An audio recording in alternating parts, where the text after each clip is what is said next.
안녕하세요. 논순간과 키우기 프로젝트의 논센스 인사드리겠습니다.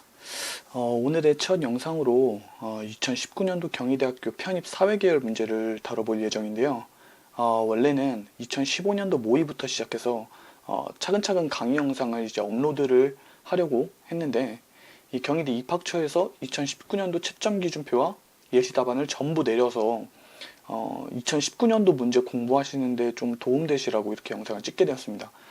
저도 그거를 좀 빨리 채점 기준표와 예시 답안이 있었을 때 제가 확인은 했는데, 제가 있다는 것만 알고 그냥 따로 다운을 받아놓지는 않았거든요. 그래서 제대로 읽어보지도 못했는데, 제가 이제 다시 한번 확인을 해보니, 내려가 있는 거예요. 그래서 이제 입학처에 전화해서 이제 문의를 해봤는데, 입학처에서도 뭐 본인들끼리 토의를 해서 최종적으로 내리는 걸로 결정이 났다고 합니다. 저도 사실 이런 경우는 좀 처음이라 좀 당황스럽기도 해서, 어쨌든 학생분들이 이제 좀 이 글로도 그렇고 쪽지로도 그렇고 이 2019년도에 대한 질문을 좀 해주셔서 이렇게 강의 영상을 찍게 되었습니다. 제가 영상 중간중간 제가 쓰는 용어들을 이렇게 간혹 말씀드릴 때가 있을 텐데, 그런 이제 논술 입문 과정에서 배우게 되는 요소들은 제가 따로 영상으로 만들어서 이제 올릴 예정입니다. 자, 이제 본격적으로 이제 강의를 들어가기 전에 여러분들도 꼭 2019년도 문제를 따로 프린트하거나 컴퓨터에 띄워놓고 읽어보신 뒤에 같이 이렇게 보는 방식으로 진행을 하도록 하겠습니다. 해설 강의에 이제 그치는 것은 아니고요. 실제 제가 학생인 입장에서 풀어보고 어떠한 사고 과정을 갖는지를 중점적으로 말씀드릴 거고, 그 사고 과정에서 이 사람은 어떻게 지문을 분석하고 글을 쓰려고 했는지, 그런 포인트들을 잘 잡고 따라와 주시면 되겠습니다. 그래서 제가 실제로도 학생인 입장에서 이야기를 하려고 하는 거기 때문에, 제가 작년에 이제 연세대학교 사회계열 합격했을 때도 당시 제시문 가였던 영어 지문을 제가 이제 수업 중에서도 살짝 말씀을 드리는데, 사실 부끄럽게도 영어 지문을 40% 정도밖에 완벽하게 해석을 못했어요. 제가 영어를 그렇게 잘하는 편은 아니기 때문에 그런데도 합격을 할 수 있다는 거죠. 그래서 이 2019년도에 나오는 이 영어 지문도 완벽하게 다 해석을 하실 필요가 없다는 거죠. 그래서 그런 부분까지 어떠한 사고 과정을 통해서 이 사람은 이렇게 문제를 파악하는지, 그런 걸 좀 중점적으로 보면서 강의를 들어주시면 감사하겠습니다. 이제 문제를 어느 정도 보셨으면 같이 한번 확인해 볼 텐데, 이렇게 문제를 받자마자 우리가 처음으로 하는 건 발문을 보는 거죠. 이 발문을 보실 때는 중요한 사항이 있습니다. 이 논제 1번과 논제 2번은 어떠한 경우에서든 주제가 겹칠 수밖에 없어요. 논제 1번과 논제 2번이 독립적으로 다른 주제를 갖고 문제를 내는 게 아니고, 교수님들께서 하나의 주제를 통해서 문제를 출제를 하십니다. 이제 그 말은, 우리가 사실은 논제 1번을 보고 바로 이제 제시문 가를 읽으러 이제 돌아가는 경향이 있는데, 절대 그러지 마시고 논제 2번까지 충분히 읽어주세요. 논제 2번까지 읽어주신 다음에 논제 2번에서 따로 나오는 지문이 뭔지를 한번 파악해 보시는 거죠. 그러니까 예를 든다면, 지금 논제 1번에서는 가와 마까지가 나왔고 논제 2번에서는 바가 새로 나온단 말이죠. 이제 바는 이렇게 그래프로 제시가 되어 있어요. 이렇게 그래프로 제시가 되어 있다라는 부분이 X축과 Y축의 어떤 이 변수 값들이 결국에는 우리 논제 1번에서 쓰일 수 있는 단어들이 여기서 힌트를 얻고 우리가 문제를 풀어볼 수 있다는 거죠. 자, 보시면 저도 이제 논제 1번을 보고, 이거는 논제 1번은 지금 흔히 경희대에서 이제 사회계열에서 주로 문제를 내는 분류 요약 유형입니다. 따라서 이 제시문들을 분류하는 것이 가장 중요하고, 참고로 말씀드릴 게 있는데, 이 분류하는 게 경희대에서 제시하는 어떤 분류 방향성과 똑같아야 되냐, 그래야지만 정답을 맞춰야지만 합격이냐라고 물어본다면 저는 맞춰야 된다라고 이야기를 드리고 싶어요. 제가 뭐 최근에 질문 받았던 것 중에 이 분류를 틀려도 합격하는 경우가 있다라고 하는데, 저는 사실 그런 부분에서 그런 이야기를 들었을 때 좀 의문이 들었어요. 진짜 그런 사례가 있었으면은 저한테도 좀 알려주셨으면 좋겠습니다. 저는 기본적으로 분류는 맞춰야 한다라고 생각을 하고, 이 요약 부분에서도 교수님들이 원하시는 핵심 키워드들이 반영되었는지 여부가 너무 중요합니다. 그래서 이 분류 요약 유형에 우리가 여기서 이 점수를 잃지 않아야 되는 방법도 조금 뒤에 가서 자세하게 설명을 드릴 거예요. 자, 다시 돌아와서 지금 논제 1번과 논제 2번이 연관성이 분명히 있다라고 이야기를 했죠. 얘네 둘이 연관성이 있다라는 얘기는 그만큼 이 제시문 바가 함축하고 있는 핵심 키워드들이 이 논제 1번에서 반영될 가능성이 매우 크다는 겁니다. 그래서 이 변수 값을 한번 확인을 해보시면, 자, 세로축은 사회적 순편익을 나타낸다라고 이야기를 하고 있죠. 그리고 가로축은 정부의 규제 수준이라고 이야기를 하고 있습니다. 따로 써주셔야 돼요. 자, 이렇게 사회적 순편익과 정부의 규제 수준을 따로 이렇게 써주신 뒤에 이 X축과 Y축 값의 그래프의 변수값들은 어떻게 해석을 하시면 되냐면 이렇게 해석을 해주시면 됩니다. X 할수록 Y 하다. 이런 식으로요. 자, 지금 보니까 X축에 있는 정부의 규제 수준이 지금 기준점이 되는 거죠. 이 변수값을 토대로 사회적 순편익을 이야기를 하는 건데, 자, 이게 사실은 통계학에서도 많이 쓰이는 이야기인데, 자, 편의상 이렇게 썼습니다. 정부의 규제 수준과 순편익이 이 해당 변수값들이 서로 영향을 끼친다는 얘기인데, 자, 이런 경우가 있겠죠. 얘가 올라갈수록 얘가 올라간다. 또는 얘가 내려갈수록 얘가 내려간다. 이런 경우를 비례관계라고 이야기를 하죠. 또는 양의 상관관계라고도 이야기를 하죠. 보통은 양의 상관관계라는 말을 많이 써요. 이 비례관계는 간단히 말씀드리면 정확히 이렇게 비례하는 형태, 이런 정말 곱하기 수가 정확하게 비례하는 형태를 우리는 비례 수준이라고 이야기를 해요. 비례 수준에 있다, 비례 관계에 있다 라고 이야기를 하는데, 보통 같은 경우는 이렇게 정말 이 정교하게 서로 비례되는 형태가 아니라 뭐 이런 식으로 분포도가 나눠져 있죠. 이런 거를 어찌됐던 상관성은 있는데 이게 지금 양의 상관관계로 이어지고 있구나 라고 해서 이거는 양의 상관관계라고 이야기를 합니다. 그래서 보통은 양의 상관관계라고 이야기를 많이 하기 때문에 양의 상관관계라는 말을 꼭 잡아주셔야 합니다. 자, 다음으로 이렇게 화살표의 방향이 반대인 경우가 있는데 이런 걸 반비례 관계나 또는 음의 상관관계에 있다 라고 얘기를 하죠. 그래서 정부의 규제 수준이 높을수록 순편익은 낮아진다. 그러니까 여기에 해당하죠. 정부의 규제 수준이 높아질수록 X축이 오른쪽으로 갈수록 높아지는 거고, 그리고 이 Y축이 순편익이기 때문에 떨어지고 있죠. 따라서 사회적 순편익은 여기서는 떨어지고 있고 정부의 규제 수준은 점점 높아지고 있죠. 그래서 반드시 정부의 규제 수준은 높아질수록 낮아진다라는 건 서로 음의 상관관계에 있다라고 이야기를 해주실 수 있을 거고, 그리고 X1에서 X2까지는 규제 수준이 올라갈수록 순편익도 같이 올라가는 형태이기 때문에 여기에 해당하죠. 따라서 정부의 규제 수준이 높을수록 순편익도 높아진다라고 이야기를 할 수 있습니다. 이런 걸 양의 상관관계라고 이야기를 해요. 근데 여기서 이게 중요한 게 아니에요. 지금 이 그래프는 사실 논제 2번에서 봐야 되는데 왜 이걸 지금 해설하고 있지? 이렇게 생각을 할 수도 있는데, 제가 지금 처음에 이야기를 했던 게 이 주제 부분이거든요. 그래서 이 주제 부분을 보시면 다시 한번 말씀드리지만 논제 2번과 논제 1번은 같은 주제의 연계성을 갖고 있기 때문에 논제 2번에 나오는 키워드를 논제 1번에서도 활용하실 수가 있다는 거예요. 따라서 저는 정부의 규제 수준이라는 것과 순편익이라는 단어를 반드시 가져가려고 해요. 논제 1번에서. 이걸 놓치지 않는다는 거죠. 왜냐하면 이게 어찌됐든 주제가 맞으려면 정부의 규제 수준이라는 말이나 또는 순편익이라는 말이 분명히 논제 1번에서 그 비슷한 키워드들이 나오게 되어 있어요. 따라서 저는 이것만 보고 사실은 뭐 이렇게까지 분석을 하진 않죠. 이렇게까지 분석을 하진 않고 논제 2번을 풀 때 이렇게 분석을 하는 거고, 논제 1번을 풀기 전에 이 정도 X축과 Y축 값은 적어놓고 간다. 이렇게 적어놓고 가면 결국엔 논제 1번에서 우리가 뭘 써야 될지 이해가 간다라는 거죠. 그래서 그거를 다시 돌아와서 여기서 정부의 규제 수준이 나타나는 거나 또는 사회적 순편익이 나타나는 것들을 명확하게 적고 간다는 거예요. 여기 그 전제를 까먹지 않으려면 이 앞에다 적어놔야 된다는 거예요. 그래서 저는 반드시 이렇게 크게 적어 놓습니다.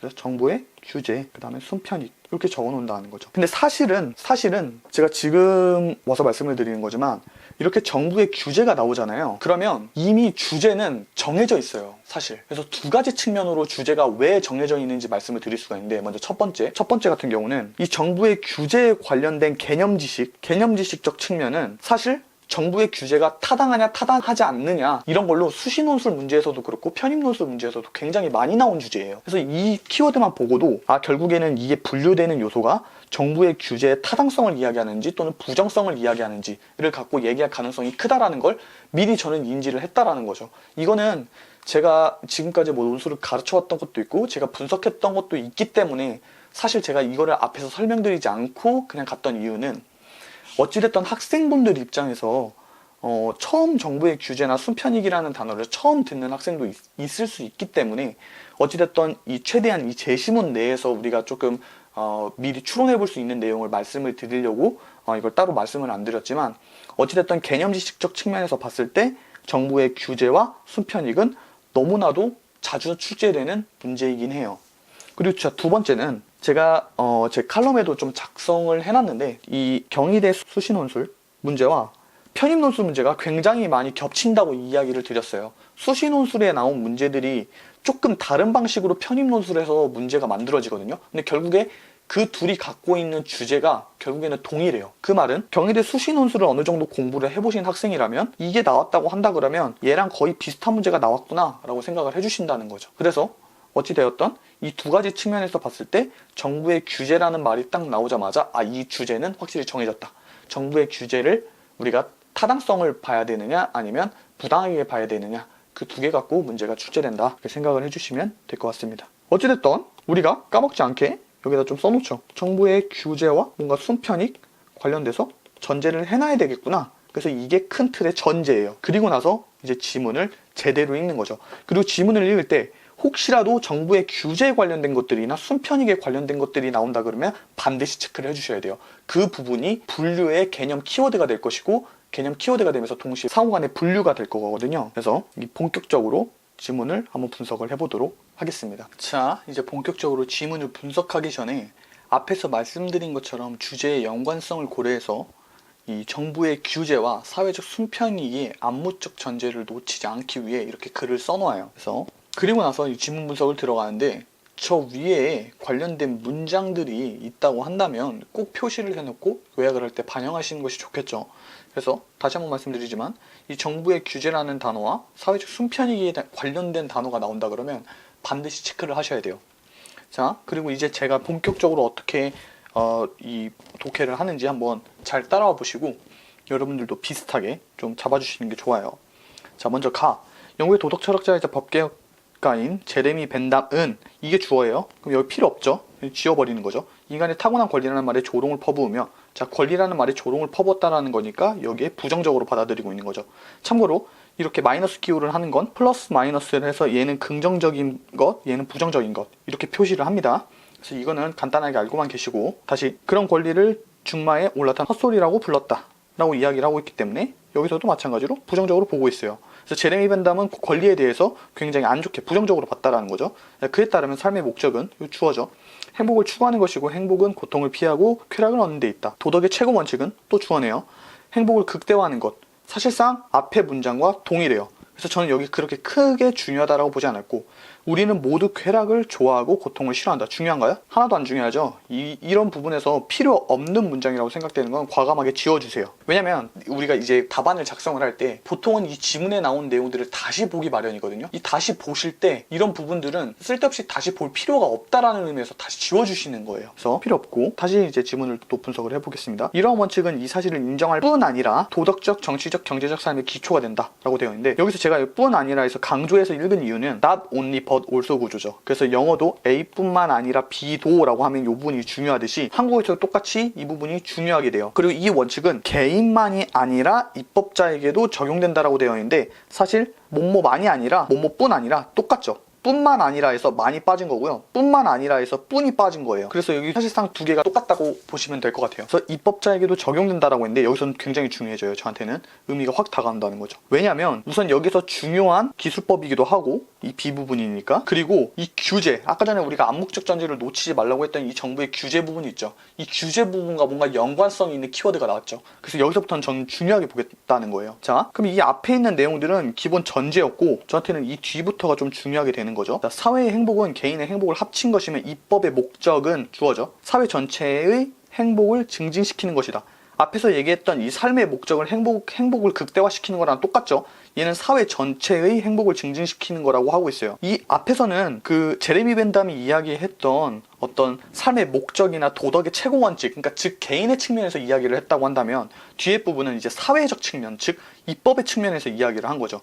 그러니까 이 뒤에 부분, 이 후반부 부분이 정부의 규제적인 측면에서 나온 거고, 그리고 여기서는 사실상 문단이 나눠졌으면 참 좋았을 텐데, 자, 이렇게 해서 이 원칙은 할 때 문단이 나눠졌으면 더 좋았을 뻔했는데, 교수님들이 짧은 지문 같은 경우는 이제는 이 문단을 나누실 필요성을 별로 못 느끼시는 것 같아요. 그래서 그냥 하나의 문단으로 만드시는 것 같은데, 우리가 임의적으로 이렇게 문단을 나눠주시는 것도 어느 정도 아셔야 합니다. 자, 이러한 생각은 최대 다수의 최대 행복이라는 표현으로 집약된다. 이를 토대로 정부는 법과 정책을 만들 때 공동체 전체의 행복을 극대화하는 일은 무엇이든 해야 한다라고 되어 있는데, 이것도 조금 중요하게 보는 거예요. 왜냐하면 우린 흔히 논설문이라고 이야기를 하는데, 그 논설문에서 우리가 중요하게 보셔야 될 게 뭐냐면, 주장문 같은 경우는 설명문이 아닌 주장문이에요. 자, 주장문 같은 경우는 대부분 당위적 서술을 해줘요. 당위적 서술이라고 하는 게 뭐냐면 당위적 서술이라고 하는 부분에 주장이 나타난다는 건데, 이 당위적 서술이라는 건 흔히 우리가 should, have to, must to, 뭐뭐 해야 한다 라는 의미의 것들의 이 문장들을 이야기하는데, 한국에서도 똑같이 뭐뭐 해야 한다라는 형식이 있다 그러면 이 필자가 주장하는 바라고 보시면 돼요. 이해 가시죠? 그러니까 그거에 따른 근거가 앞에 나왔던 내용들이고 이 부분이 주장이 되는 거죠. 그래서 저는 이 부분이 주장이 된다라고 생각을 해서 이렇게 하게 된 거죠. 보세요. 여기서도 이를 토대로라고 했어요. 근데 보통 이를 토대로 해서 이 이가 뭐죠? 앞에 부분에 있는 근거에 해당하게 되는 거예요. 그래서 이 이를 근거로라고 하는 부분에 이 이가 앞에 부분을 근거를 토대로 나는 이런 주장을 하겠다라는 내용을 이야기하는 거기 때문에 여기 부분 조금 중요하게 보셔야 되는 거죠. 자, 정부는, 그러니까 이게 뭐예요? 정부가? 이 정부의 규제를 이야기하는데 이 정부가 그냥 딱 나왔어요. 법과 정책을 만들 때 공동체 전체의 행복을 극대화하는 일은 무엇이든 해야 한다라고 되어 있기 때문에 이 규제를 할 때는 공동체 전체의 행복을 극대화시키는 일을 해야 된다라는 이야기를 하고 있어요. 어찌됐든 얘가 지금 얘기하는 거는 규제의 필요성에 대해서 이야기를 한 거고 규제의 당위성에 대해서 이야기를 한 거죠, 결국엔. 그래서 이 부분을 조금 더 보면 여기서 공동체란 허구의 집단이며 그것을 구성한 개인들의 총합으로 이루어진다. 따라서 시민과 입법자들은 우리가 이 정책에서 얻는 이익을 모두 더한 뒤에 총비용을 빼면 다른 정책을 펼 때보다 더 많은 행복을 얻을까? 라고 물어야 된다는 거죠. 그러니까 정부가 어떤 규제를 할 때는 행복을 증진시키는 일, 사회 전체의 행복의 증진을 시키는 일에 초점을 맞추고 규제를 해야 된다는 거예요. 결국에는 규제를 해야 된다는 거를 이야기하는 거기 때문에 얘는 정부의 규제에 대해서 긍정하고 있는 입장이라고 보실 수가 있겠죠. 따라서 얘는 정부 규제에 대해서 긍정하고 있구나, 이렇게만 표시를 하시고 넘어가시는 겁니다. 다음 제시문 나예요. 여기서도 마찬가지로 아까 전에 우리가 그 암묵적 전제라고 했던 정부의 규제와 사회적 순편익에 관련된 내용들을 까먹으시면 안 돼요. 그래서 그 전제를 갖고 그거와 연관되어 있는 단어라고 하는 거는 보통 이렇게 잡아주시는 거를 연습을 해주셔야 됩니다. 그래서 이 국가는 기본권 보장의 의무가 있으므로 사학의 자유를 최대한 고려하고 보장하며 적극 지원하는 것이 당연하다라고 되어 있는데, 제가 여기 있음으로 해서 강조한 이유가 있어요. 왜 그러냐면 이따 뒤에서도 좀 한 번 더 언급을 드릴 거지만 기본적으로 형식 논리학적 접근법이거든요. 그러니까 제가 지금 여기서 말씀드리는 거 오해하시면 안 돼요. 형식 논리학이라는 거를 배우실 필요는 없어요. 저도 형식 논리학 몰라요. 근데 형식 논리학적 접근법이란 건 뭐냐면 형식 논리학에서 쓰는, 그러니까 즉 다른 말로 논리학자들이 쓰는 어떤 논증법에 존재하는 형식의 틀이 있어요. 그 형식의 틀이라는 거를 문장 공식화 시켜놓은 그 문장들이 있는데, 여기 뭐뭐 있으므로 또는 뭐뭐 한다면 그런 조건문의 형태가 있거든요. 그런 것들은 전부 형식 논리학적 접근법에 관련된 문장이라고 보시면 돼요. 따라서 이런 부분들은 좀 중요하게 보시고, 이렇게 형식 논리학적 접근이 있으면 원인과 결과 또는 수단과 목적의 형태로 나눠주실 수가 있습니다. 제가 수업 때 이 전반부, 이 논술의 입문 과정에서 좀 말씀을 드리는 내용인데, 사실 비문학을 읽을 때도 기본적으로, 그러니까 글을 읽을 때 영어를 독해하던 아니면 국어를 독해하던 국어의 비문학을 독해하던 또는 논술 지문을 독해하던 어떤 언어 형식으로 되어 있는 것들을 독해한다고 했을 때 이 반드시 이 원인과 결과, 수단과 목적에 관련된 요소들, 즉 형식 논리학적 문장들을 좀 중요하게 체크를 하시면서 읽으실 필요가 있어요. 죄송해요. 그래서 이거를 간단하게 표현하면 결국엔 국가가 의무가 있어요. 어떤 의무냐면 기본권을 보장해야 되는 의무가 있어요. 그래서 사학의 자유를 보장해야 돼요. 이 사학의 자유를 보장하고 적극적으로 지원까지 해야 된다라고 이야기를 하고 있죠. 그래서 이 사학이라는 게 뭐지? 라고 할 수가 있는데 바로 뒤에 나오죠. 사립학교들이 온갖 법령 조례 규칙 지침과 교육부 이 교육청의 광범위하고 포괄적인 통제와 규제 속에서 이거 뭐였죠? 여기 있죠? 정부의 규제. 따라서 얘는 규제 속에서 자율성과 자주성을 잃어가고 있대요. 자율성과 자주성을 잃어가고 있다는 건 이 규제 때문에 자율성과 자주성, 누구의? 사립학교들의 자율성과 자주성을 잃어가고 있는데, 그게 지금 어떻다고 하고 있냐면 헌법 자산의 손실이라고 하고 있어요. 그러니까 결국에는 통제와 규제가 원인이 돼서, 이게 원인이 돼서 결과가 뭐냐면 헌법 자산의 손실이라고 이야기를 하고 있는 거랑 똑같죠. 그럼 이게 긍정적일까요? 부정적일까요? 이 기본적으로 부정하고 있는 거랑 똑같죠. 얘는 여기서 이미 끝나버렸어요. 저 같은 경우는 여기서 그 다음 걸 뭘 보냐면 쭉 그러나가 있는지를 봐요. 그러나나 하지만. 왜냐면 그러나나 하지만이 나오게 되면 역접이 되는 거거든요. 따라서 여기에 있는 게 만약에 그러나나 하지만이 된다 그러면 이렇게 플러스로 바뀌어요. 그래서 이거를 찾기 위해서 그러나나 하지만을 빨리 찾아보는데 쭉 보니까 그러나 하지만은 어디에도 나오지가 않네요. 그러면 이걸로 끝난다라는 의미이기 때문에 얘는 결국엔 규제에 대해서 부정하고 있는 거네요. 그래서 앞에 거는 긍정이고 뒤에 거는 부정이라고 놓고 봤다라는 거죠. 조금만 더 보면 자유가 지니는 다양성과 창의성의 손실이다. 그 피해는 놀라울 정도의 획일성이다. 사학 비리가 나타날 때마다 전체 사학에 대한 규제를 강화하는 것은 효율적이지도 않고 뭐뭐 않고 이렇게 부정하면요. 어떻게 표시를 하시면 편하냐면 나중에 보실 때 눈에 확 띄게 보이려면 이렇게 해주시면 되거든요.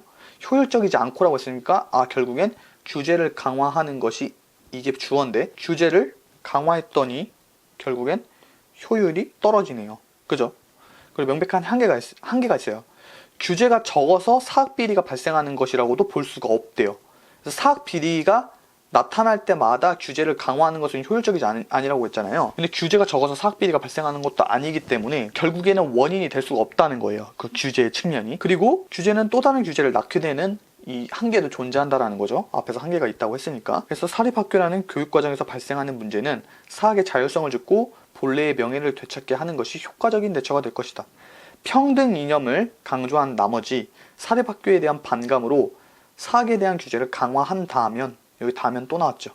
이게 조건문이에요. 자, 이 규제를 강화한다면 어떻게 된다고요? 조화를 바탕으로 하는 헌법 근본 질서를 무너뜨리는 거래요. 이렇게. 그래서 이 앞에 나왔던 얘랑 또 똑같은 얘기를 하고 있죠. 근본 질서를 무너뜨리게 된다. 그래서 이 내용이 반드시 우리 답안에 결국에는 명확하게 요약이 돼야 된다라는 거죠. 그래서 이 뒤에 거는 좀 더 보시면 될 것 같고, 자, 다음으로 영어 지문인데요. 자, 영어 지문은 제가 하나 팁을 드릴게요. 우선은 뭐 토익이 월등히 높으신 분들이나 또는 나는 영어에 자신 있다라고 하시는 분들은 순서대로 그냥 쭉 이 한글 독해하시는 거랑 비슷하게 독해해 주시는 거는 문제가 없어요. 근데 나는 영어가 조금 부족하다, 영어가 조금 나는 딸리는 편이다 라고 한다면 반드시 영어 지문은 뒤로 빼세요. 뒤로 빼시고 독해하시고요. 위에서 독해를 하라고 하는 이유는 뭐냐면 결국에는 이 지문 다도 아까 전에 규제의 필요성, 이 정부의 규제에 관련된 주제와 동일하게 나올 거거든요.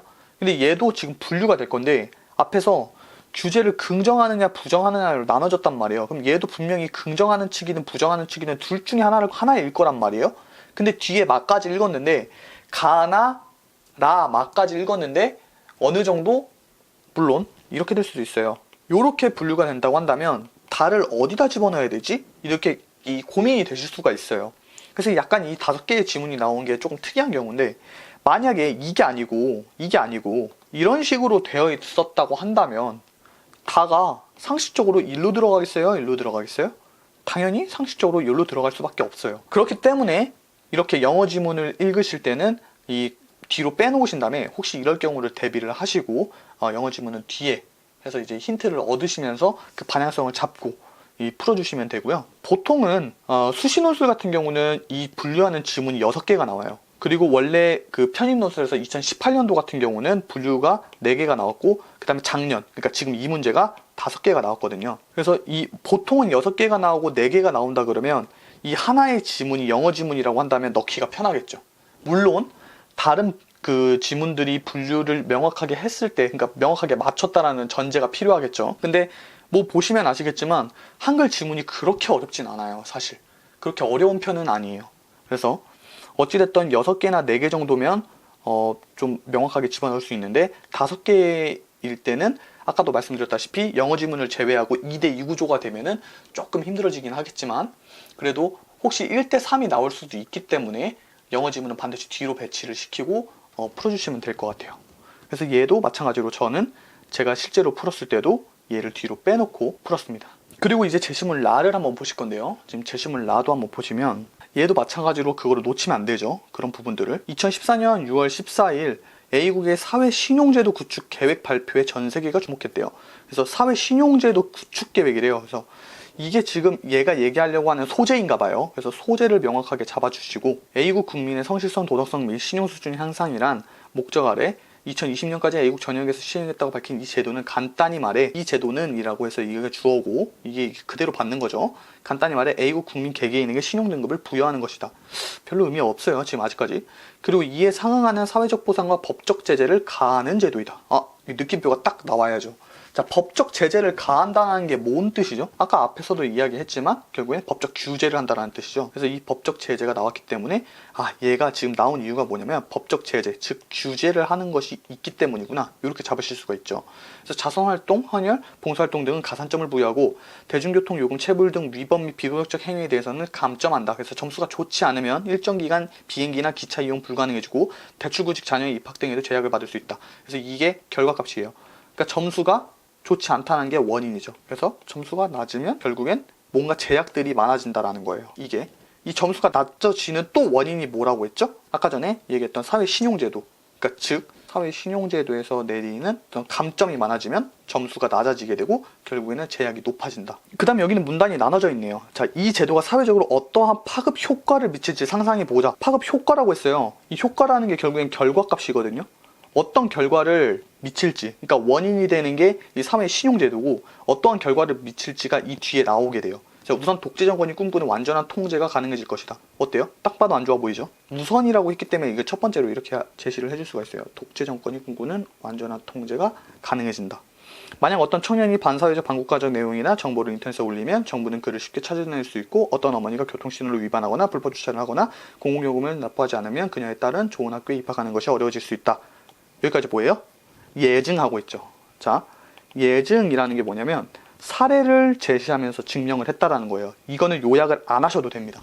사실상 여기에 나와 있는 요 부분이 중요한 거지, 그 뒤에 거는 예증하고 있는 거기 때문에 전혀 중요하지 않아요. 그래서 다 버리는 거고. 자, 그렇기 때문에 사회신용제도는 A국 국민의 성실사, 도덕성 및 신뢰 수준 향상을 위한 제도라기보다는, 보세요, A보다는 B다 이렇게 되어 있잖아요. 여기 이렇게 보다는 되어 있잖아요.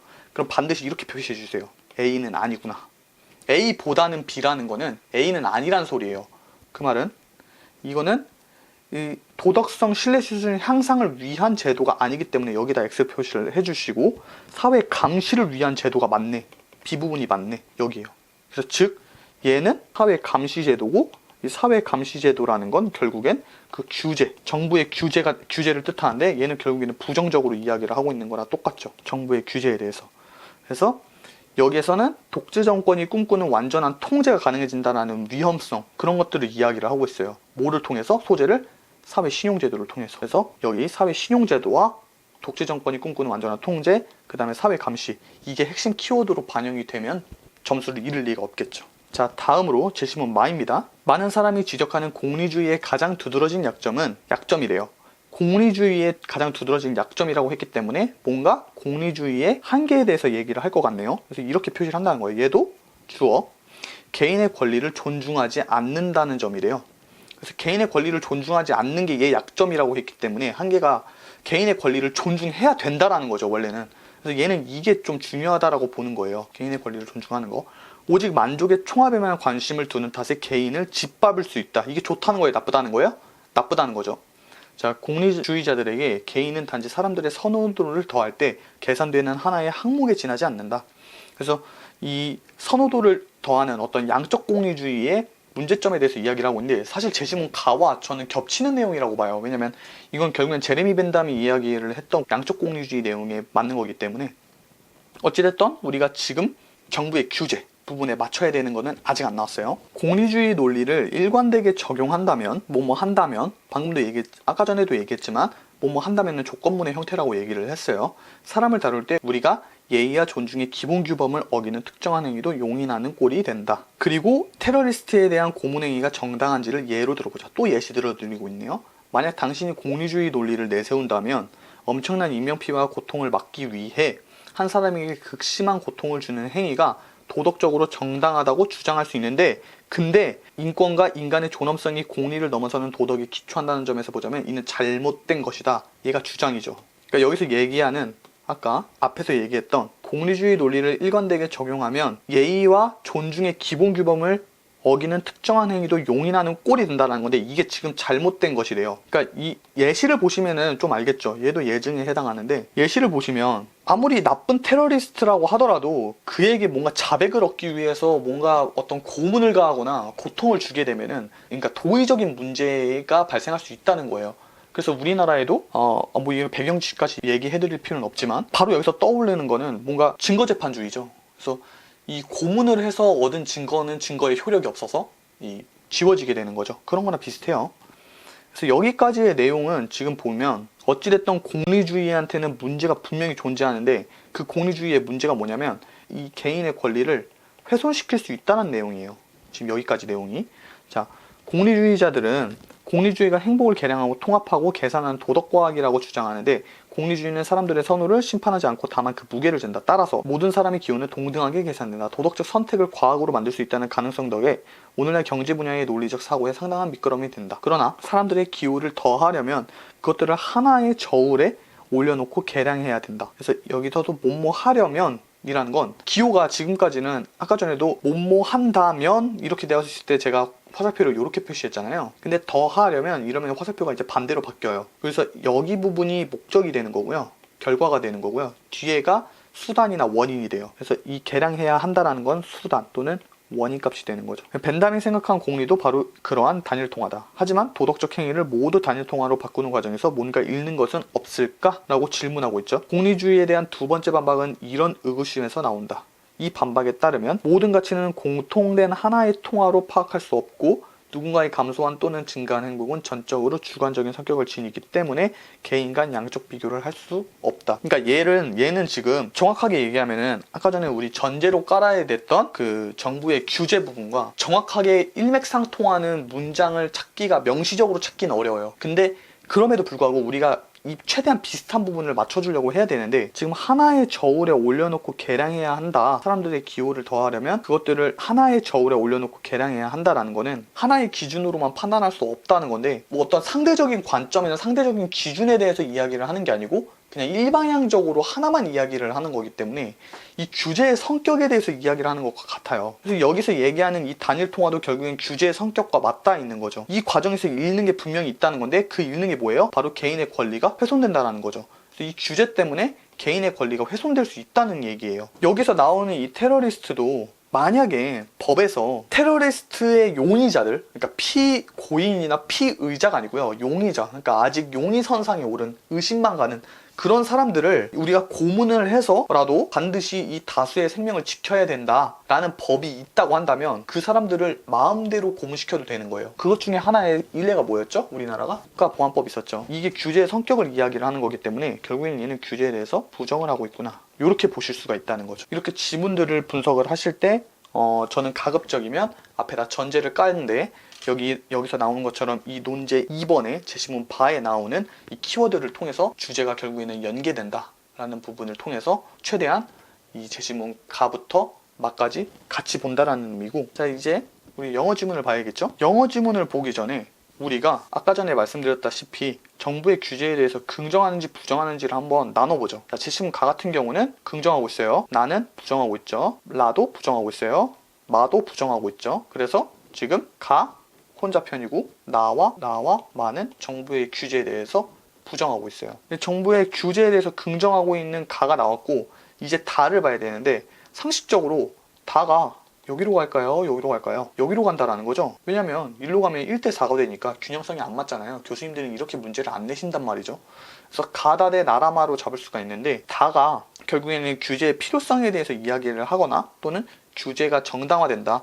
그래서 어찌됐든 규제에 대해서 뭔가 긍정하는 부분이 나올 텐데, 그 방향성을 잡고 지문을 보신다고 한다면 조금 더 우리가 해석하기가 편하다는 거예요. 마지막으로 영어 지문을 보도록 할게요. 자, 이 영어 지문도 우리가 결론을 좀 잡고 갔어요. 저 같은 경우는 결론을 잡고 갔거든요. 그래서 여기서 규제의 긍정이 다가 이쪽으로 간다는 거를 좀 보고, 얘는 규제에 대해서 긍정하고 있겠구나, 이거를 먼저 생각을 한 다음에 영어 지문을 읽으려고 했어요. 사실은 저는 이 앞부분에 있는 내용들이 해석은 어느 정도 되더라도 자세하게 무슨 내용인지 명확하게 해석하라 그러면 사실 못할 거라고 생각이 들었어요. 제가 주의 깊게 봤던 게, 예시를 드는 것도 결국에는 본인이 무슨 이야기를 하는지를 얘기하기 위해서 좀 보충 설명해주는 부분이라고 보면 되는데, 여기서도 이렇게 예문이 하나가 나오거든요. 근데 이 부분은 제가 다행히도 조금 알고 있는 부분이었어요. 금융위기. 이거는 이런 상황을 보면 되는데 US와 UK, 그러니까 영국과 그 다음에 미국에서 발생한 2008년 이 세계 금융위기, 그러니까 서브프라임 모기지 이야기하는 거죠. 이걸 아시는 분도 있고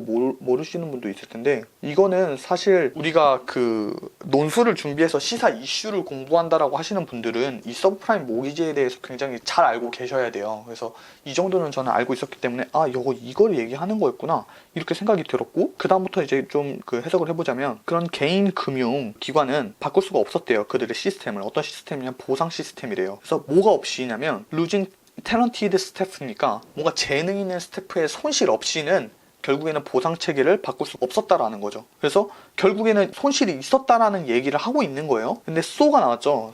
이 소 같은 경우는 결국에는 그러므로 라고 얘기하는 거랑 똑같거든요. 우리 한국에서도 따라서 결과적으로 이런 게 중요하듯이 얘도 중요하게 되는데, 근데 더 중요한 게 나왔어요. 레귤레이터가 나왔어요. 레귤레이터가 나왔고 여기 스태핑이랑 인터벤션이 나왔거든요. 이게 뭐냐면 지금 우리가 규제에 대해서 이야기를 하는데, 레귤레이터는 아까 전에 우리가 봤다시피 뭐 입법자 정도가 되겠죠. 규제자 뭐 이렇게 될 수가 있겠죠. have to step in이라고 하면 뭔가 해야만 한대요. 제가 아까도 말했죠. 당위적 서술이 들어가면 결국에는 주장문이라고. 그래서 얘도 당위적 서술이기 때문에 주장문에 해당하는 거예요. 근데 스텝인이 뭔지는 잘 모르겠지만 어쨌든 뭐 이쪽 안으로 스텝을 해야 된다, 뭔가 그쪽에다 발을 붙여야 된다, 뭐 이렇게 이야기를 하고 있는데, 개입을 해야 된다는 건 똑같죠. 사실은 개입을 해야 된다. 결국에는 개입을 해야 된다. 재능이 있는 사람들이 손실이 있으니까. 그리고 그러한 이 공식적인 개입의 이 생각은 끔찍하대요. 별로 좋지 않대요. 좋지 않다고 얘기하는데 근데 but이 나오죠. 여기도 너무 중요하죠. but 역점이 나왔어요. 그런 대안, 이 반복되는 이 위기의 대안은 더 나빠지게 한대요. 그러니까 결국에는 개입 없이 다른 대안을 내게 되면은 더 상황이 나빠진다라는 거를 의미를 하겠죠. 문제는 how far, 얼마나 그 regulatory net, 그런 규제망이 얼마나 뻗어지는가에 있다, 이렇게 써 있어요. 그래서 이 규제망이라고 되어 있는데 이 넷이 인터넷의 이 넷자와 비슷한 것 같아요. 그래서 나는 믿는다.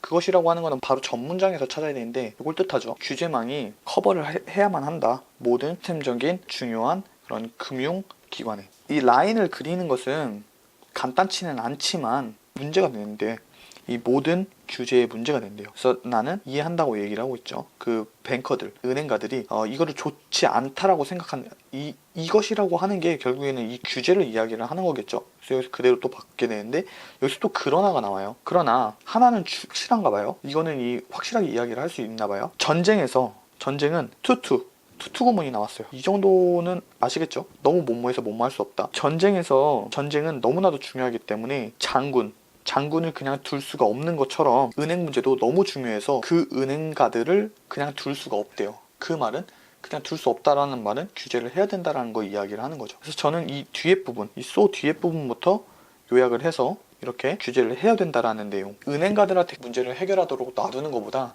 규제를 하는 것이 훨씬 효율적으로 처리할 수 있다라는 내용들이 나와 있는 게 이제 지문 다 해서 얘기하는 것들입니다. 자, 이제 이렇게 해서 이 글을 쓸 수가 있는데, 이 글을 쓰는 것까지 직접 보여드리면은 지금 제가 전반적으로 해설을 약간 25분 정도 걸린 상태에서 해설을 해드렸는데, 이 글을 쓰는 것까지 하면은 이 시간이 굉장히 오래돼요. 그래서 1시간 정도가 넘어버리기 때문에 우선은 지금 해설하는 제가 사고 과정이 어떻게 해서 저는 지문을 해석을 한다 라는 걸 좀 보여드리려고 한 거고, 혹시 좀 요청하시는 분들이 있다 그러면 제가 직접 글을 쓰는 거랑 답안 같은 경우도 직접 제가 제공을 해드리고 하려고 하고 있으니까, 필요하신 분들은 언제든 말씀을 좀 해주시면 될 것 같아요. 우선은 지금 논제 1번 부분만 대처하는 방식으로 이렇게 진행을 할 거고요. 논제 2번은 그 다음 영상에서 좀 찾아뵙도록 하겠습니다. 어쨌든 오늘 좀 수고 많으셨습니다. 감사합니다.